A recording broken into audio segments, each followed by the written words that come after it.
काशी में आना आसान है, जाना मुश्किल है। हर एक शिवलिंग विश्वनाथ के समान है। तो ये मोहिनी शक्ति क्या है गुरुजी, कैसे?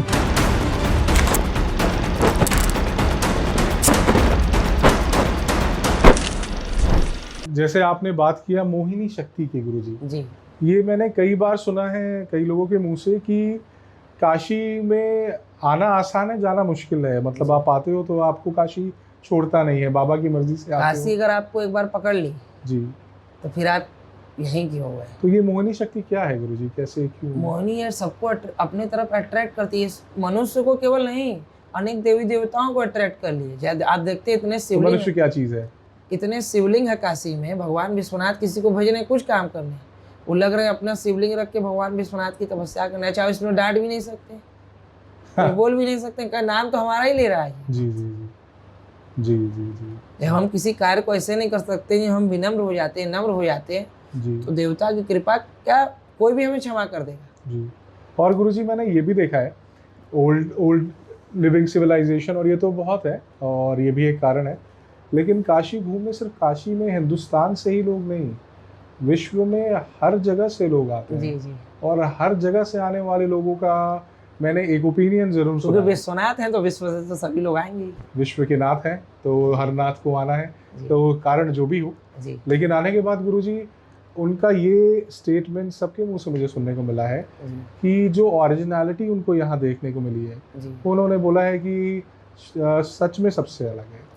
कुछ तो यहाँ पे है गुरुजी जो सबको आकर्षित करता है, जो हर चीज़ को अनोखा कर देता है। यहाँ के लोग, कहा जाता है काशी निवासी बिल्कुल अनोखे, जी काशी का भोजन बिल्कुल अनोखा, वो खाने भी लोग आते हैं। सोचिए सिंपल सा चाट गुरुजी, जी। कचौड़ी सब्जी कहाँ नहीं बन जाएगी, जलेबी कहाँ नहीं बन जाएगी, फिर भी यहाँ क्या अनोखा है कि वो खाने लोग कितने कितने दूर से यहाँ यहाँ जाते देखिए बाबा विश्वनाथ की अनन्य कृपा है। बाबा विश्वनाथ की नगरी है, जी। पहली चीज।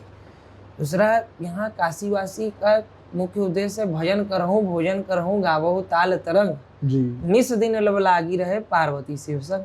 दो ही तो उद्देश्य है। क्या फिर से बताइए गुरु? भजन करहूँ, जी जी। भोजन करहूँ, अच्छा गावहु ताल तरंग, अच्छा निस दिन लब लागी रहे जी पार्वती शिव संग। हमारा जो लौ है जी, बस पार्वती शिव संग लगा रहे। लगा अब रहे। भजन करो, भोजन करो, जी इतने में सब हो जाएगा। कोई भजन से शरीर भोजन से शरीर चलेगा, जी और शरीर चला तो बढ़िया भजन करिए। और इसी को देख के सब लोग क्या कर रहे हैं, उन लोग तो बम्बा में, आनंद में। और मेहनत गुरुजी कौन करेगा? सब हो जाएगा, इतने में ही सब हो जाएगा। इतने में ही भजन कर रहे हैं गुरु, चलत चलत काशी विश्वनाथ, गंगे, हर हर महादेव शंभु, सब अपने आप हो जाएगा। रास्ता बनते जाएगा। रास्ता अपने कर्म को मत छोड़िए। जी हम लोग ये एक्सक्यूज दे देते हैं कि टाइम नहीं है। जी काशी में कुछ करने की आवश्यकता नहीं है। आपके अगल बगल जितने शिवलिंग हैं उनकी ही सेवा कर दिए तो हर एक शिवलिंग विश्वनाथ के समान है। जरूरी नहीं काशी आके काशी विश्वनाथ मंदिर ही जाइए, काशी का हर शिवलिंग काशी विश्वनाथ के समान ही है। ऐसा काशी खंड कर, अनेक पुराण करे, ऐसा कोई पुराण नहीं जिसमें काशी का वर्णन नहीं। अच्छा गुरुजी, काशी में अलग अलग जगह रहने का अलग अलग महत्व है। जैसे काशी जितना वरुणा और अस्सी के मध्य में जितना शहर है, इतना ही काशी क्षेत्र है। अब आप रुकेंगे कैंटोनमेंट, रामनगर और पड़ाव, तो वहाँ पे काशी का फल आपको नहीं मिलेगा। अच्छा, अभी हम लोग गोदौलिया क्षेत्र में हैं, यहाँ गोदावरी नदी बहती है। इस क्षेत्र में हम लोग रुकेंगे तो हम लोग काशी खंड का हम लोग को फल मिलेगा।